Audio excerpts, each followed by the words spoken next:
Jeg tror folk veldig glad i Tinder. Folk veldig glad i Tinder, føler jeg. Dating apps. Så de jeg kjenner, så på en måte veldig mange bruker mye tid på datingapper, men så ender de opp med å finne kjæresten sin i virkeligheten.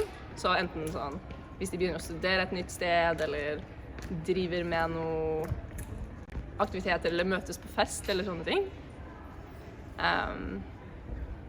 Ja. At i Norge, vil jeg jo si da, etter erfaringer i andre land, så vil jeg si at vi stoler veldig mye på hverandre, og det mye tillit i norske forhold. Og at, ja, enten så holder du på, som litt sånn mellomfase, eller så du sammen, og da det veldig ordentlig. Ja, og da varer det gjerne en stund. Det varer en stund. Ja. Men hvis ikke så det bare sånn sporadiske møter der man ikke vil kalle seg sammen, man bare holder på. Ja. Og man snakker gjerne med andre folk, men man kanskje egentlig litt på den. Men, ja. Men når man da først blir sammen, så det ikke bare vi sammen, men det her betyr noe. Yeah. What's the culture? Well, when it comes to men, of course. yeah, they are respectful and they respect your boundaries. Men here in Norway are respectful, they respect your boundaries and so on. Yeah. For me, so far, the like Norwegian men that I've dated, they're respectful and then they're nice and you know they're very polite with you and if you don't want to do something else, then they won't force you to do that. Yes. So yeah, that's what I think I admire for Norwegian men. Jeg vet ikke så mye om datingkultur i Norge, for jeg drar jo ikke så mye. Jeg drar ikke på dates, men jeg tror den ikke så bra. Det ikke så mange mennesker i Norge. Jeg regner med at det veldig fritt. Vil jeg beskrive det som veldig fritt, kanskje? Ja. Litt mer på sånn, de opptatt av apper og kanskje Tinder. Ja. Hvordan datingkultur i Norge? Sånn sikkert restaurant. Ja, man går sikkert på restaurant, det tror jeg fortsatt, men jeg tror den veldig digitalisert. Så jeg tror man veldig mye på at man bruker sosiale medier, eller sånn Tinder og litt sånne type ting. Datingkulturen i Norge det finnes forskjellige typer måter å date andre. For eksempel, vi har sånn dating, man kan date online, og så har vi folk som pleier å date sånn, finne på noe. Man kan starte å date med andre gjennom Snapchat, gaming, og du kan også møte på en person da. Du kan bare spørre han spørsmål, jeg liker jakka di, og så sier han takk, og så sier han ja, så setter det. Så blir det konversasjon, så kan man plutselig bli forelsket av hverandre. I'm not really experienced to talk about, but in my point of view, it's premature that it's not easy, but it's not hard at the same time. Yeah, that's my opinion about dating culture. I think it's new for the country, the concept of dating, because before it was like somebody, your mom or your dad or your aunt tells you that you can meet her, meet him, but now it's changing. Yeah. In my opinion, the dating culture in Germany is relaxed and open-minded. It's easy to meet new people, also a girlfriend if you want to find a girlfriend. Yeah, I think it's not that hard, and there are many people in the big cities, so you have a lot of choice. Yeah. Ja, det vet vi ikke i dag, men vi vet fra dating, kanskje kultur, kaller vi det, jeg vet ikke, men vi traff hverandre for hvor mange år siden, Michael? I don't speak Norwegian. How many years since we met each other, darling? 30 years ago. 32. Ja. 32 years Ja, ago. veldig lenge siden, og da var det en dating. Det var i grunnen ikke en dating, men jeg traff han En håndverker. på håndverkeren! I baren på håndverkeren! Og vi har nå vært gift i 26 år, og har det veldig bra. Og Det er han kjempeforelsket. snakker ikke engelsk enda, nei, norsk enda. Det er kjempeforelsket, jeg ser. Ja. I dag vet vi jo ikke det vi heller, men før så tenker jeg at hvis du bare har et åpent hjerte, så er det date på hvert hjørne. Ja. Tenker jeg.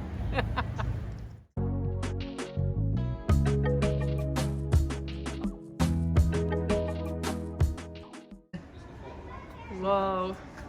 Ja. Jeg fant min kjæreste på nettet. Men det er mye forskjellig. Folk møtes på Instagram. Jeg har veldig mange venner som har funnet kjærester også enten på Instagram, eller så møter de dem, ja, som jeg sa, typ sånn, kanskje når de flytter et nytt sted, på fest, den type ting. Og så må man jo være ganske åpen da. Jeg tror veldig mange i Norge ja, de krever at du er en veldig åpen person. Så du må være veldig åpen, og du må være veldig sånn, ganske liberal i dating, hvordan dating funker og sånn. Ja. Hvordan finner man seg en kjæreste i Norge? Det går vel mye på Tinder. Ja, jeg tror nok også sånn sosiale medier og Tinder er mye mer brukt nå. Ja. Som en plattform for å finne seg, hvis man søker etter kjæreste. Det er ikke så mye klasser og sånn. Det er ikke så mye sånne... Nei, folk synes det er litt ubehagelig. Ja. Ofte, at de vil liksom ikke det. Og innlede relasjoner som er bygd på kjærlighet. Det skal gjerne skje litt sånn i det skjulte, og så plutselig så er man sammen, eller på nett, eller Saan mo daw nakilala yung mga na-date mo? Ay, candy po online dating. De heller Badoo eller Tinder. Me, some friends of my friends, but before it was from Tinder. Tinder. Ja, hvordan finner man seg en kjæreste? Via studie, kanskje. Møtes ute. De fleste finner jo på Tinder. Det kan man gjøre på masse forskjellige måter. Jeg tror ikke det finnes noe spesifikt svar på det. Men mange liker jo eventuelt å gjøre det via kanskje internett, altså sosiale medier, kanskje. Ja. Hvor man ikke finner seg kjæreste i Norge? Altså, jeg fant jo pappa på nettet. Så kjærlighetsapp. Ja, så da har vi.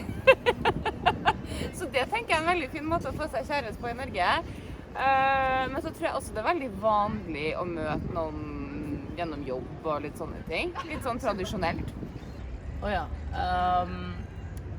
Så jeg vet ikke, det handler veldig mye om personen du liksom har lyst til å bli sammen med da. Så for eksempel hvis du skal... Det er vanskelig å forklare. På nett? Nei. Så hvis du liker en person som skater og liker hiphop og graffiti og alt det der, det er det jeg liker. Så jeg vet ikke, du kan finne mange folk du kan like på skolen, vet ikke, kanskje på jobb. Finne, også etter det, hvis det er en person som liker sånn type stil og forteller deg om det, så kan du også starte å bli litt mer sånn, fortsatt være deg selv, men være en bedre versjon av deg selv da. Ja, det er det. Du må være en bedre versjon av deg selv. Du har alltid vært deg selv da. It will be someone you know at some point, because you just can't contact with someone you don't know at all, and you can't like have a date with her. It will be someone from school, someone from language course, sports club, yeah, that kind of thing. And yeah, it will be someone you are in the same environment with. Yeah. I think there are many possibilities. Yeah, possibilities. At first at work or in school or in the university, but also in the internet. I think Facebook, Instagram, or other social networks. Yeah, there are many possibilities.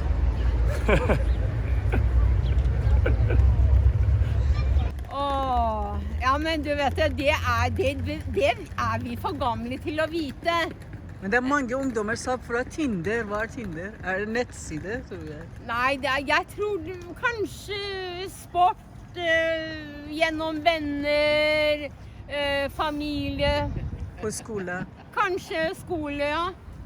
Ja. Vi er gamle. Vi kan ikke alt dette her. Dere vet bedre. Vi fant hverandre på Grotten, vi. På nattklubb, ja. Ja. Er dere glad for det? Det er vi veldig Ja, glad veldig glad for for. det. Ja, veldig glad for det. Blant. Takk.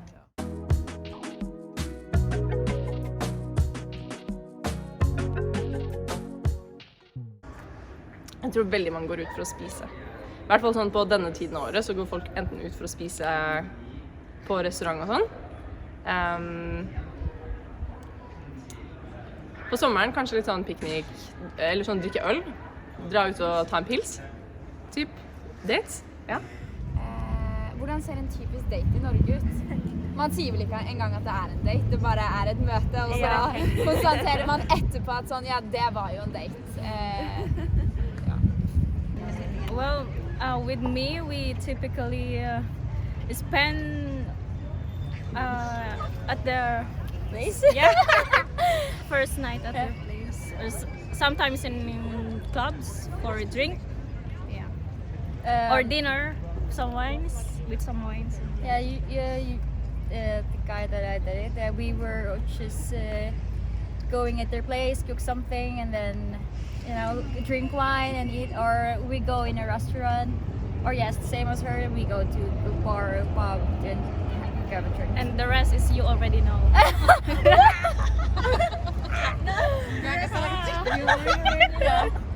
En typisk det tror jeg er dra på restaurant, spise, og så feste. Kanskje, ja. Aktivitet. Ja, så det er det de liker. De liker å gjøre noe. Holde noe i aktivitet. Ja, sånn at det ikke blir kjedelig. Ja, det vil jeg kanskje si. Mye som restaurant. Ja. Kino. Ja. Og gå tur. Jeg tror man går veldig mye tur på date i Aktiviteter. Norge. Ja, så jeg tror man har veldig aktiviteter på date. Ja. Det er faktisk et vanskelig spørsmål. Så en typisk date i Oslo eller Norge, jeg vet ikke. Du kan en piknik i en park, for eksempel. Det er veldig mange som gjør det. Eller det unge gjør, da. De pleier kanskje å gå til McDonald's eller noe sånt. Eller så kanskje besøke hverandre, eller kanskje på en veldig fancy restaurant, jeg vet ikke. Det som er mest populært å spise på en date er kanskje italiensk, som på alle filmene og på seriene, eller kanskje asiatisk, det er veldig populært også. Kan også spise meksikansk, jeg vet ikke, ja, egentlig. First you go to cinema, then you go to a restaurant, but it's not like a real restaurant, it's like a takeaway or like McDonald's or Burger King.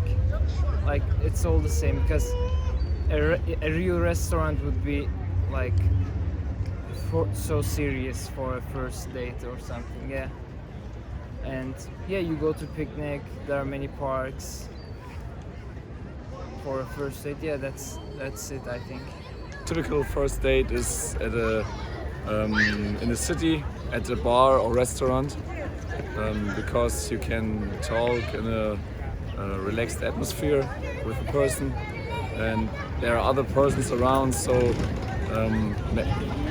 except how do you say, almost the girls don't have any problems with fear or something. It's better to meet at first at a public place. Yes. Hvor har dere gått i første daten deres? Kino, restaurant? Det er hemmelighet! Okay. Det kommer ikke på kino! Det går bra. Nå vet jeg ikke. Men på deres tid? Og på vår tid så var det danseklubber og dansesteder og restauranter og så var det jobbfester. Ja, det var det.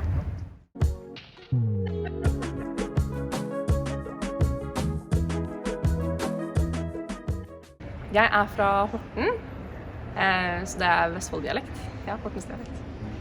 Yes. Oslo-området? Ja. Alle tre. Slåming. Ja, vi kommer fra Filippinene. Vi begge. Hvor i Filippinene? Iloilo. Jeg er fra Isabela. Har dere lyst til å si noe om Filippinene eller deres by? Hello, Miss Konomi ng Pinas! Hi! Huwag ka nang pababayan. Hi! Yeah, we miss going back to our home country. And we hope to go back soon as COVID is over. Yeah. Thank you. Mine foreldre er fra Irak. Og du ble født her? Og Du er født her? nei, jeg kom hit når jeg var 1,5 år, men jeg er født i Irak. Tusen hjertelig takk. Takk til deg. Mange takk. Jeg er jo født og oppvokst her i Norge, men Hvor i Norge? Oslo, Søndre Nordstrand, Hornøya. Du har Oslo-dialekt. Men så er jeg etnisk norsk, altså etnisk libaneser og palestiner. Fordi du er så pen. Tusen takk. Jeg er fra Trondheim. Jeg er fra Det er Oslo-jente, det. Ja. Du er fra Frogner. Ja. Tusen takk. Norske dialekt, mener du? Ja, Oslo eller hvor i Norge? Oslo. Jeg er fra Oslo. Tusen. Foreldrene mine er fra Venezuela eller Uruguay, da. Men ja. Men du er født her? Ja. Tusen hjertelig takk. Nice. You told me you are from Turkey, and Yeah, I'm you from are a Turkey. tourist here. Yeah. And then I asked you about culture, dating culture in Turkey, not Yeah. in Norway. Yeah, but I love Norway. It's my favorite country in the world. Yeah. You are welcome here. Thank you But so much. I want you say about your channel, because Yeah. channel, you are a YouTuber. I travel the world as much as I can, and I make travel vlogs. If you are interested, you can check it out. Yeah. And where is your camera in your hand? Yep, that's my camera. That's all I film with, and I love it. Yeah. It's comfort for you. Yeah, it is. It's like, yeah. Where in Turkey are you from? I am from the eastern part, but I study in Istanbul. I study medicine there. Yeah, Istanbul is a really beautiful city. You should visit. Yeah, that's it. I love Norway and Norwegians. Thank you so much. You are so like kind and not as the stereotypes say. They say like they're cold and not talkative. That's completely wrong. I love the culture and people here. Can you think you live in Norway one day? Yeah, that's actually my dream. After I graduate as a doctor, I might come here to practice. You have to be very good in English Yeah. to come in university. Yeah. And also I try to learn Norwegian, but jeg snakker norsk, men ikke mye. Okay. Yeah. I can show you some YouTube channels that you can learn Norwegian very good. Okay, thank you so much. Thank you. Thank you. I'm from Germany, from Lübeck. It's at the Baltic Sea, north of Hamburg, and I'm here to visit my girlfriend. She studies law and is here for 4 months in Oslo. You came just now. Yeah. Okay. You can 1 say. hour ago. Thank you so much. No problem. Have a nice day. You too. And Jeg en av de få som født og oppvokst i Oslo. hvorfor en av de få? For jeg var født i 45, og da var det ikke så veldig mange som bodde i Oslo. Og i dag så bor det veldig mange i Oslo. Derfor det... Og veldig mange døde! Og veldig mange har reist. Så derfor jeg en av de få som fremdeles her. Ja, og min mann engelsk. How are you? Tusen hjertelig takk. Jeg fra Hurum. Hvor jeg vet ikke. Hurum, det en times tid fra Oslo, mot Drammen. Vet du hvor Holmsbu Ja. Og så det egen dialekt fra der? Nei. Det samme som Oslo. Ja.